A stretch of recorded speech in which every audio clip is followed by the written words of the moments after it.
सभी को सुबह की शुभकामनाएं। आज हम सुजान भगत पाठ के अंतिम दृश्य के बारे में पढ़ेंगे। अंतिम दृश्य के बारे में पढ़ने से पहले मैं आपको पिछले जो दृश्य, तीसरा दृश्य, चौथा दृश्य के बारे में मैं कुछ कहना चाहता हूँ।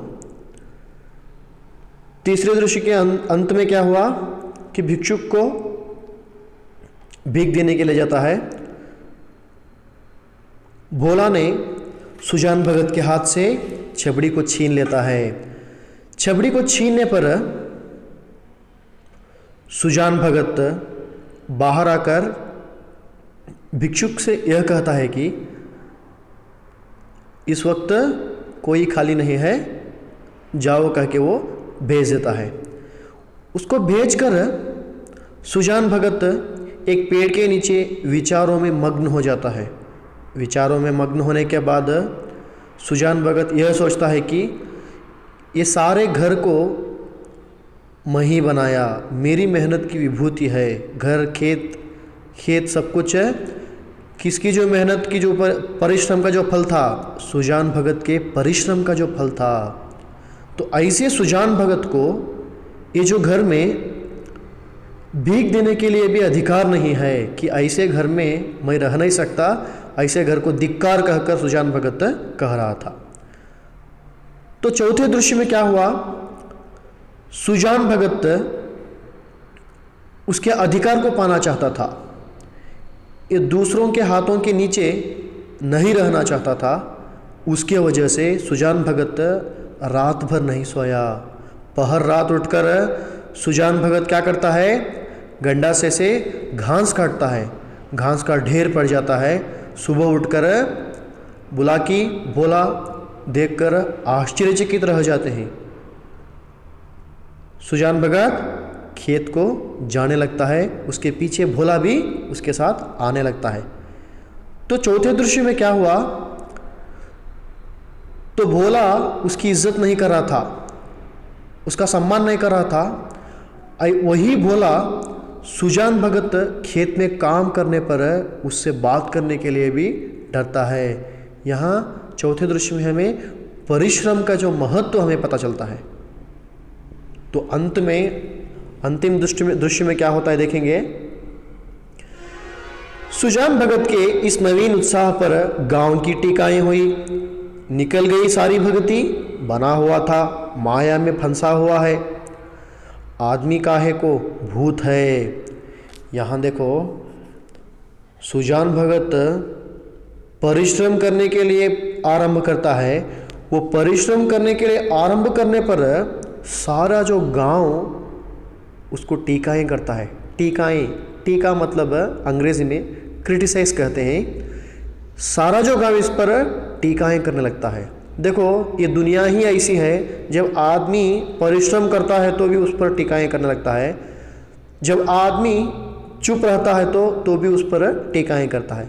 दुनिया ऐसी ही है। ऐसी दुनिया में हम दुनिया के जो बातों को क्या नहीं करना चाहिए, ध्यान नहीं देना चाहिए। अपना जो काम और अपने जो लक्ष्य की प्राप्ति पर हमें ध्यान देना चाहिए। कह रहे हैं कि निकल गई सारी भगती मतलब ये भगत बना हुआ था। सारी जो भगत में की सारी भगती निकल गई, बना हुआ था, माया में फंसा हुआ है, ये इल्यूशन में था। कुछ लोग ऐसे कह रहे थे कि ये भगत बना था ना। भगत मतलब ये प्रकाश से, अंधकार से प्रकाश की ओर चल पड़ा था। भगत बनकर मजदूरों के बारे में सोच विचार कर रहा था, बछड़ों के बारे में सोच विचार कर रहा था। इन सभी चीज़ों को लेकर गांव के लोग टीकाएं कर रहे थे। कुछ लोग, सारे लोग नहीं, कुछ लोग टीकाएं कर रहे थे। वो लोग क्या कर रहे हैं, वो क्या कह रहे हैं, अब माया में फंसा हुआ है, आदमी काहे को भूत है। अभी ये बूढ़ा हो गया ना, ये आदमी काहे को भूत है। क्यों भूत कह रहे हैं इसको, कभी ये भगत बन के, अच्छा आदमी बन के रहता था, और कभी पैसा कमाने के लिए क्या कर रहा था, आगे बढ़ा था। अब क्या कर रहा है, खेत में जाकर बूढ़ा हो गया है, खेत में जाकर ये क्या कर रहा है, परिश्रम कर रहा है कि ये भूत है कह के सब लोग उसको संबोधित कर रहे थे। मगर भगत जी के द्वार पर अब फिर साधु संत आसन जमाए देखे जाते हैं। पहले जब सुजान भगत जब परिश्रम करके सारे जो लोगों को 11 गांवों में सुपारी बंटती है, 11 गांवों के लोगों को निमंत्रण करता है, किसके लिए? उसके जो घर में ब्रह्मभोज के लिए। उसी तरह यहाँ सुजान भगत करता है कहकर, क्योंकि ये क्या कर रहा था सुजान भगत? परिश्रम करके खेत में अनाज उगाया था। अनाज उगाने पर सारे साधु संत उसके घर के आगे आए थे। उनका आदर सम्मान होता है, वहाँ उनका आदर सम्मान होता है, मतलब सभी को अनाज देने लगता है। अब की उसकी खेती ने सोना उगल दिया है। यहाँ सोना उगाया है, मतलब उतनी सारी जो उतना जो ज़्यादा जो अनाज को उसने उगाया है। बखारी में अनाज रखने की जगह नहीं मिलती। बखारी मतलब स्टोर रूम जो कहते हैं अंग्रेजी में, वो स्टोर रूम में अनाज रखने के लिए जगह नहीं मिलती। जिस खेत में 5 मन मुश्किल से होता था, उसी खेत में अब की 10 मन की उपज हुई है। जो खेत में 5 मन मुश्किल से उगा रहे थे, कौन है? भोला और शंकर है। वही खेत में सुजान भगत कितने मन उगाया? 10 मन उगाया। चैत का महीना था, खलिहानों में सतयुग का राज था, जगह जगह अनाज के ढेर लगे हुए थे। यही समय है जब कृषकों को भी थोड़ी देर के लिए अपना जीवन सफल महसूस होता है। यहाँ चैत का महीना किसे कहते हैं? हार्वेस्टिंग टाइम कहते हैं। हार्वेस्टिंग टाइम कहते हैं ना, उसको चैत का महीना कहते हैं। यहाँ खलिहानों में सतयुग का राज था, जो मेहनत करता था उसी का राज हो रहा था। जगह जगह पर क्या? अनाज के ढेर लगे हुए थे। यही समय, अनाज के ढेर लगने पर ही एक समय कृषकों के लिए, किसानों के लिए उनका जो जीवन सफल जैसे उनको महसूस होता है। जब गर्व से उनका हृदय उछलने लगता है। किसका हृदय? कृषकों का हृदय गर्व से, क्योंकि उन्होंने अनाज को उगाते हैं तो उनको गर्व होता है। सुजान भगत टोकरे में अनाज भर भर कर देते थे और दोनों लड़के टोकरे लेकर घर में अनाज रख आते थे। कितने ही भाट और भिक्षुक भगत जी को घेरे हुए थे। यहाँ सुजान भगत क्या करता है? टोकरियों में अनाज भर भर कर देता है। उसके बेटे क्या करते हैं? अनाज को बखारी में डालकर आते रहते हैं। वहाँ बहुत सारे जो भिक्षुक और कुछ साधु संत लोग वहाँ आकर खड़े हो जाते हैं, घेरते हैं किसको? सुजान भगत को। उनमें वह भिक्षुक भी था जो आज से 8 महीने पहले भगत के द्वार से निराश होकर लौट गया था। यहाँ देखो, उनमें वो सारे भिक्षुकों में वो भिक्षुक भी था जिसने सुजान भगत के जो जीवन को ही क्या किया? परिवर्तन कर दिया। 8 महीने पहले की बात, 8 महीने के पहले जो भिक्षुक आया था इसके द्वार पर, निराश होकर गया था। निराश मतलब डिसअपॉइंट होकर गया था। वो भिक्षुक भी यहाँ आया था। सहसा भगत ने उस भिक्षुक से पूछा, क्यों बाबा, आज कहाँ कहाँ चक्कर लगाए? रहते रहते सुजान भगत क्या करता है?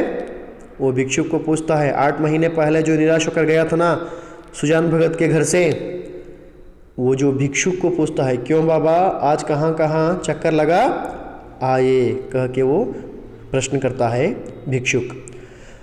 अभी तो कहीं नहीं गया भगत जी, पहले तुम्हारे ही पास आया हूँ। भिक्षुक कहता है, मैं कहीं नहीं गया, पहले किसके घर आया हूँ? तुम्हारे ही घर आया हूँ। भगत, अच्छा, तुम्हारे सामने यह ढेर है, इसमें से जितना अनाज उठाकर ले जा सको जाओ। सुजान भगत क्या करता है, क्या कहता है भिक्षुक से? यहाँ अनाज का ढेर लगा हुआ है, ये ढेर में से तुम्हें कितना उठा सकते हो? कितना चाहते हो उतना उठाकर लेके जाओ कहता है। भिक्षुक ने क्षुब्ध नेत्रों से ढेर को देखकर कहा, जितना अपने हाथ से उठाकर दे दोगे उतना ही लूँगा।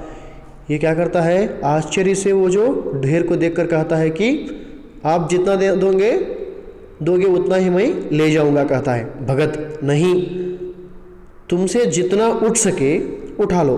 भगत क्या कहता है, तुमसे जितना उठ सकेगा उठा लो कहता है। भिक्षुक के पास एक चादर थी। भिक्षुक के पास क्या थी, एक चादर थी। उसने कोई 10 सेर अनाज उसमें भरा और उठाने लगा। 10 सेर मतलब 10 केजी कहते हैं, 10 केजी। उतना वो चादर में डालकर वो क्या करता है, उठाने लगता है। संकोच के मारे और अधिक भरने का उसे साहस ना हुआ। संकोच किस बात का था। 8 महीने पहले जब सुजान भगत जौ से भरी हुई छबड़ी लेके आ रहा था, उस वक्त भोला ने सुजान भगत के हाथ से वो छबड़ी को छीन लिया था। वो जो बात का डर था, किसको, वो जो संकोच था भिक्षुक को, उसकी वजह से संकोच के मारे 10 सेर से अधिक वो ना डाल सका। भगत उसके मन का भाव समझकर आश्वासन देते हुए बोले, बस इतना तो एक बच्चा उठा ले जाएगा। भगत क्या करता है, उसके जो मन के भाव को समझ लेता है। वो जो भिक्षुक इस वक्त क्या सोच रहा है, वो समझ लेता है कि 8 महीने पहले जो इसके साथ हुआ था उसकी वजह से ये संकोच में है। कह के सुजान भगत समझ कर क्या कहता है, इतना तो बच्चा भी उठा लेगा कहता है। उसके बाद भिक्षुक ने भोला की ओर संदिग्ध नेत्रों से देखकर कहा, मेरे लिए इतना ही बहुत है। भिक्षुक क्या करता है, भोला की ओर संदिग्ध डाउटफुल आइस से देखकर कहता है, मेरे लिए यही बहुत है, यही ज़्यादा है। भगत, नहीं, तुम सकुचाते हो, अभी और भरो। सुजान भगत क्या कह रहा है, तुम तो सकुचाते हो। तुम्हें क्या है, यहाँ डर लग रहा है तुम्हें, इसलिए तुम्हें संकोच हो रहा है। संकोच की वजह से तुम्हें नहीं भरे, और भरो कहता है। भिक्षुक ने एक परेसी अनाज भरा। भिक्षुक क्या करता है, और एक परेसी और एक सेर, वो सेर मतलब और एक केजी भरने लगता है। और फिर भोला की ओर सशंक दृष्टि से देखने लगा। भोला की ओर क्या करता है, सशंक मतलब शंकित, डाउटफुल से वो देखने लगता है। भगत, उसकी ओर क्या देखते हो बाबा जी। भगत क्या कहता है, उसकी ओर क्या देखते हो, मैं जो कहता हूँ वह करो, तुमसे जितना उठाया जा सके उठा लो। भगत क्या कहता है, उसकी ओर क्या देखते हो, मैं जो कह रहा हूँ वो करो, तुम्हें जितना उठा सकते हो उठा लो कहता है। भिक्षुक डर रहा था कि कहीं उसने अनाज भर लिया और भोला ने गठरी ना उठाने दी। भिक्षुक डर रहा था। यहाँ क्यों डर रहा था, क्योंकि कहीं ये गठरी को बांध ले तो गठरी को भोला ने ना उठाने दे तो कितनी बद्ध होगी, वहाँ कितना मेरा इंसल्ट होगा करके ये सोच रहा है। और भिक्षुकों को हंसने का अवसर मिल जाएगा। और दूसरे भिक्षुक यहाँ थे ना, खड़े हुए थे ना, इन सारे भिक्षुकों को हंसने का अवसर मिल जाएगा। सब यही कहेंगे कि भिक्षुक कितना लोभी है। सभी लोग ये कहेंगे कि ये भिक्षुक कितना ग्रीडी है। लोभी मतलब ग्रीडी है, उसे और अनाज भरने की हिम्मत नहीं पड़ी। ये सारे कारणों से उसको अनाज भरने की हिम्मत नहीं होती। तब सुजान भगत ने चादर लेकर उसमें अनाज भरा और गठरी बांध कर बोले, इसे उठा ले जाओ। सुजान भगत क्या करता है, इसके संकोच को देखकर सुजान भगत खुद क्या करता है, अनाज भरकर गठरी को बांधता है। बांधकर सुजान भगत भिक्षुक से कहता है कि गठरी को ले जाओ। भिक्षुक, बाबा इतना मुझसे उठ ना सकेगा। ये जो वाक्य है बहुत ही महत्वपूर्ण वाक्य है। ये जो वाक्य से हमें कुछ प्रश्न मिलेंगे। बाबा इतना मुझसे उठ ना सकेगा, किससे कहा, भिक्षुक ने सुजान से कहा।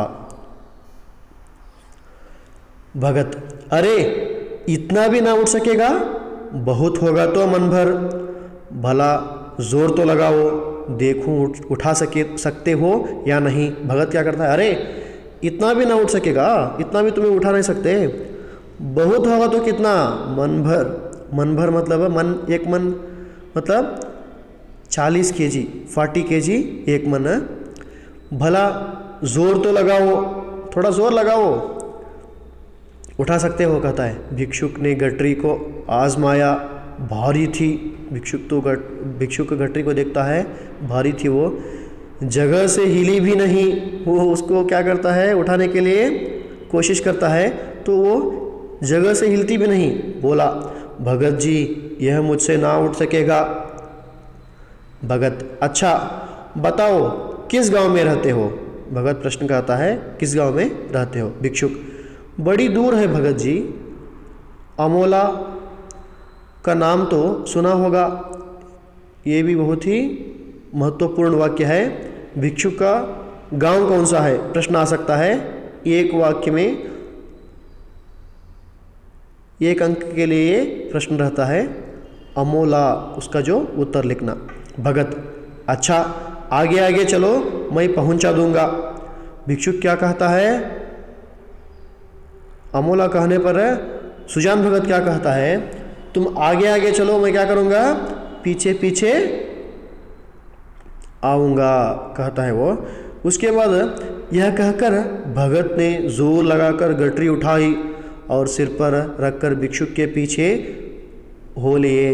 यहाँ सुजान भगत क्यों भिक्षुक को उसके घर तक वो गठरी को पहुंचा रहा है, क्योंकि 8 महीने पहले यही भिक्षुक इसके घर आया था। ये भिक्षुक खाली हाथ निराश जाने की वजह से ही सुजान भगत इतना परिश्रम कर पाता है, क्योंकि सुजान भगत को अपमान होता है उस वक्त, और भिक्षुक भी निराश हो जाता है। वो भिक्षुक निराश हुआ रहता है, उसके वजह से सुजान भगत क्या करता है, उसके घर तक इतना सारा अनाज पहुंचाने के लिए वो तैयार हो जाता है। देखने वाले भगत का यह पौरुष देखकर चकित हो गए। सुजान भगत का ये जो पौरुष देखकर सभी लोग क्या करते हैं, चकित रह जाते हैं, स्टन रह जाते हैं। उन्हें क्या मालूम था कि भगत पर, इस पर कौन सा नशा था। उन लोगों को, जो लोग देख रहे थे, उन लोगों को क्या पता था कि सुजान भगत पर कौन सा नशा था कि 8 महीने पहले जब सुजान भगत का अपमान होता है और वो भिक्षुक निराश होता है, वो नशा सुजान भगत पर चढ़ा रहता है। 8 महीने के निरंतर अविरल परिश्रम का आज उन्हें फल मिला था। सुजान भगत को 8 महीने क्या किया था, ये बहुत परिश्रम किया था। वो बहुत परिश्रम करने की वजह से सुजान भगत को ये अच्छा फल मिला था। आज उन्होंने अपना खोया हुआ अधिकार फिर पाया था। आज सुजान भगत खोया हुआ अधिकार वो फिर पा लेता है। कैसे पा लेता है, परिश्रम करके वो खोया हुआ अधिकार पा लेता है। देखो 8 महीने पहले एक शेर जो वो भीख में दे नहीं सका, तो आज एक मन 40 kg वो क्या कर रहा है, भिक्षा में दे रहा है। तो एक मन भी दे नहीं सका, ये एक शेर भी दे नहीं सका सुजान भगत, तो आज वो 40 शेर दे रहा है। तो यहाँ उसका अधिकार किस तरह लौट गया, आप समझ गए होंगे। देखो वही तलवार जो केले को भी नहीं काट सकती, सान पर चढ़कर लोहे को काट देती है। जो तलवार केले को भी काट नहीं सकती, वो जो तलवार सान पर चढ़ने पर क्या होती है, लोहे को भी वो काट देते हैं। इसका मतलब जो आदमी, बिना परिश्रम का आदमी एक छोटा सा काम भी कर नहीं सकता। जब आदमी परिश्रम से क्या करता है, बड़े बड़े कामों को वो क्या करता है, कर लेता है। जो बड़े बड़े जो मंजिलों को वो पार कर लेता है। इसका मतलब मानव जीवन में लाग बड़े महत्व की वस्तु है। जिसमें लाग है वह बूढ़ा भी हो तो जवान है। जिसके अंदर जो लगन है, जो लाग है, कि वो जो लाग हो तो आदमी के अंदर वो डिटर्मिनेशन हो, तो वो डिटर्मिनेशन से आदमी क्या होता है, बूढ़ा भी जवान बन जाता है। जिसमें लाग नहीं, गैरत नहीं, वह जवान भी मृतक है। जिसके अंदर लाग नहीं रहता, गैरत नहीं रहता, उसके अंदर जो आत्मसम्मान नहीं रहता, सेल्फ रिस्पेक्ट नहीं रहता, तो ऐसा आदमी, ऐसा जवान भी मृतक, डेड बॉडी के इक्वल है, एक मृत देह के जो समान है। सुजान भगत में लाग थी और उसी ने उन्हें अमानुषीय बल प्रदान कर दिया था। देखो सुजान भगत में वो लाग थी, वो लाग की वजह से सुजान भगत को अनबिलीवेबल जो स्ट्रेंथ उसको मिल गया था। चलते समय उन्होंने भोला की ओर सगर्व नेत्रों से देखा और बोले, ये भाट और भिक्षुक खड़े हैं, कोई खाली हाथ ना लौटने पाए।